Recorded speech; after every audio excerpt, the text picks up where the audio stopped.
কঠোর পরিশ্রম আর সীমিত আয়ের মধ্যেও সন্তানকে সুশিক্ষিত ও মানবিক গুণাবলীতে গড়ে তোলার এক অনন্য দৃষ্টান্ত স্থাপন করেছেন রাজধানীর উত্তর এলাকার এক সংগ্রামী বাবা মা।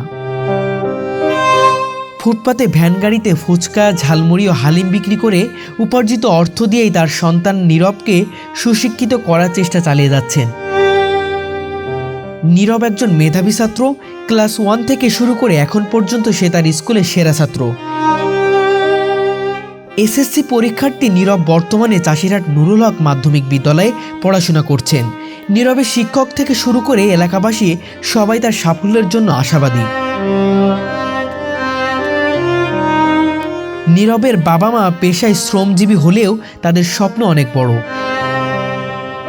রাজধানীর উত্তরা ফুটপাতে ভ্যান গাড়িতে ফুচকা, ঝালমুড়ি ও হালিম বিক্রি করে তারা নীরবের পড়াশোনা ও হোস্টেলে খরচ চালিয়ে যাচ্ছেন। দিনরাত হাড়ভাঙা পরিশ্রম করলেও তাদের স্বপ্ন একটাই, ছেলেকে সুশিক্ষায় শিক্ষিত করে মানবতার সেবায় নিয়োজিত করা।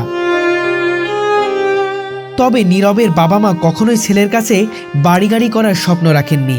তাদের একটাই ইচ্ছে, ছেলে যেন সুশিক্ষায় শিক্ষিত হয়ে মানবতার কল্যাণে কাজ করতে পারে।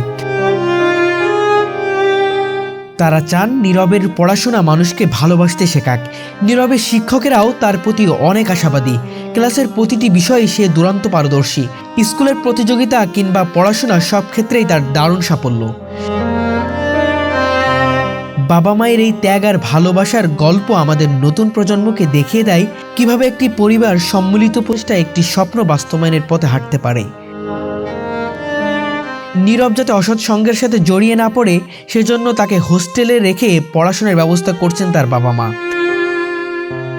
এই সংগ্রামী বাবা মায়ের সংগ্রাম কেবল তাদের সন্তানের ভবিষ্যৎ গড়ার জন্য নয়, বরং সমাজের এক অনন্য উদাহরণ সৃষ্টি করার জন্য। তাদের কাছে সন্তানের সাফল্য মানেই মানবতার সেবায় নিজেকে উৎসর্গ করা। সত্যি এমন মা বাবার ত্যাগ আর সন্তানের প্রতিজ্ঞা একদিন মানবতার আলো ছড়াবে। তাদের গল্প আমাদের সবার জন্য এক অনুপ্রেরণা। নীরবের বাবা মায়ের এই স্বপ্ন কেবল নীরবের নয়, সমাজের প্রতিটি শিশুর জন্য এক উদাহরণ। তাদের এই আত্মত্যাগ এবং নীরবের মেধা ও অধ্যবসায় একদিন নিশ্চয় সফলতার পথে পৌঁছে যাবে। এই ছিল নীরব এবং তার বাবা মায়ের গল্প, যারা দেখিয়ে দিচ্ছেন সীমিত আয়ের মধ্যেও কিভাবে বড় স্বপ্ন দেখা যায় এবং তা পূরণের লড়াই করা যায়। নীরবের এই যাত্রা যেন এক সংগ্রামের গল্প।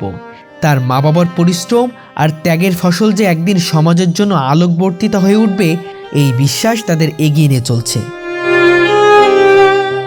দর্শক, কথা বলবো সেই বাবা এবং মায়ের সাথে। আসসালামু আলাইকুম, কেমন আছেন? ওয়ালাইকুম আসসালাম, আলহামদুলিল্লাহ ভালো আছি। আপনি কেমন আছেন? আলহামদুলিল্লাহ ভালো আছি। আমরা যতটুকু শুনেছি আপনার সন্তান ক্লাস 1 থেকে এই 10ম শ্রেণী পর্যন্ত ফার্স্ট হয়ে আসছে। শুনতে যাচ্ছি আপনার কাছে যে এই সন্তানকে ঘিরে কি আশা প্রত্যাশা রাখেন, এবং আমরা দেখতে পাচ্ছি খুব কষ্ট করছেন দুইজনই, স্বামী স্ত্রী একসাথে। উদ্দেশ্যটা কি বলবেন? আমাদের সন্তানকে নিয়ে একটাই আশা, সে সুশিক্ষায় শিক্ষিত হবে এবং দেশ ও জাতির কল্যাণে নিজেকে নিবেদিত করবে। আচ্ছা আচ্ছা। এবং সে লেখাপড়ায় মেধাবী ছাত্র, তাকে অনেক দূর পর্যন্ত যত দূর নেওয়া যায় আমরা চেষ্টা করব। আমরা যদিও হালাল পথে উপার্জন করে তার লেখাপড়া বহন করতেছি খরচ, এবং আমরাও চলতেছি।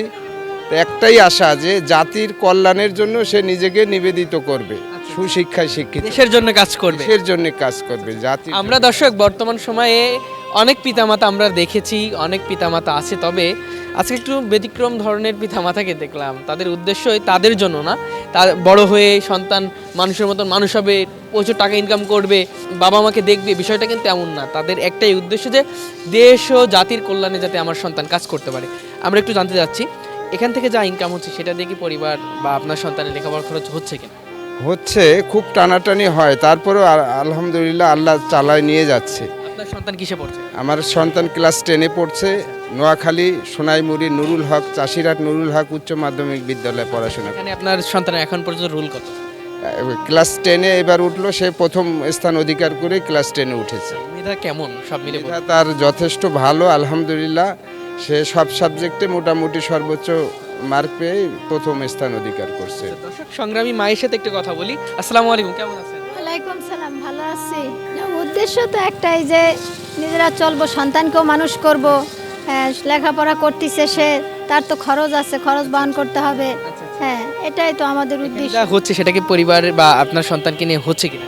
হচ্ছে, চেষ্টা করতেছি। সন্তানকে নিয়ে কি আশা আছে, কি হবে আপনার সন্তান? আমার সন্তানকে নিয়ে আশায় সে লেখাপড়া করে বড় হোক, মানুষের মতো মানুষ হোক, সমাজের কল্যাণে, মানুষের কল্যাণে যেন তাকে লাগে, এই জন্য। আপনার সন্তানকে কি ধরনের শিক্ষা দেন? এই যে বেঁচে থাকতে হলে যা যা করার প্রয়োজন, কি কি ধরনের শিক্ষা দেন? আমরা সম্পূর্ণ মানবিক শিক্ষা দিই তাকে মানবতার কল্যাণ, প্রত্যেকটা কাজে কিভাবে মানুষের কল্যাণ হবে সেই শিক্ষাটাই তাকে দান করি ছোটবেলা থেকে। সে কখনো কোনো বাজে সঙ্গ নেই, লেখাপড়ার ভিতরে আছে, কারো কিছু মানে প্রয়োজন হলে সে আগায়ে যায় তার সহযোগিতার জন্য। মানবিক ছাড়া আমাদের অন্য কোনো চিন্তা বা তারে দেওয়ার মতো আমাদের আর কিছু নেই। আপনার সন্তান কি জানে কিনা যে আপনি এইভাবে ভ্যানের উপরে এই ধরনের ফুচকা, ঝালমুড়ি, হালিম বিক্রি করে তার লেখাপড়া খরচ বহন করছে? কিন্তু অনেক দূরে রেখে পড়াশোনা করাই, হোস্টেলে রাখি, সেখানে তার মানে এই সমাজে সে চলতে গেলে তাকে হয়তো অসৎ সঙ্গ যদি পড়ে যায়, আমার ছেলেটার মেধা খারাপ নষ্ট হয়ে যাবে, ভবিষ্যৎ নষ্ট হবে, তখন জাতির কোনো কাজে আসবে না। এই জন্য আমি শত কষ্ট করেও ছেলেকে হোস্টেলে রেখে পড়াশোনা করে। সে জানে এটা করে, কিন্তু সে দেখে নাই কখনো যে এটা করতেছে। সে হোস্টেলেই থাকে, ছুটি পেলে আসে, কিন্তু ওই সময়টা আমি এটা তখন তাকে দেখাইনি বা দেখাই না। কষ্ট পাবে। কষ্ট পাবে তাকে আমি সময় দিই, তার মানে যে কয়দিন ছুটি থাকে তাকে আমি সময় দিই। আপনার সন্তানের নাম? আমার সন্তানের নাম তাহাসিন আহমেদ নীরব। দর্শক, একটা কথা বলে রাখি, প্রতিটা বাবা মা তার সন্তানদের কাছে সুপার হিরো। মা যেমন তার সন্তানের মুখ দেখলেই বুঝতে পারে, বাবাও কিন্তু তার হাবভাব দেখে অনেক কিছু বুঝতে পারে যে সন্তানের কি প্রয়োজন। প্রতিটি মা বাপই যেহেতু তাদের কাছে সুপার হিরো, সেই কারণে সবসময় চেষ্টা করে যে সন্তানকে কিছু একটু ব্যতিক্রমভাবে দেওয়া যায়। সেটাই কিন্তু আসলে আজকে আমরা এই মা বাবার কাছ থেকে শুনলাম। দর্শক, আজকে চেষ্টা করেছি এই মা বাবার কাছ থেকে সেই গল্পটা তুলে ধরার জন্য। আবার দেখা হবে, সেই পর্যন্ত সবাই ভালো থাকবেন, সুস্থ থাকবেন। সকালে সুস্বাস্থ্য কামনা করে এখানে বিদায় নিচ্ছি। আল্লাহ হাফেজ।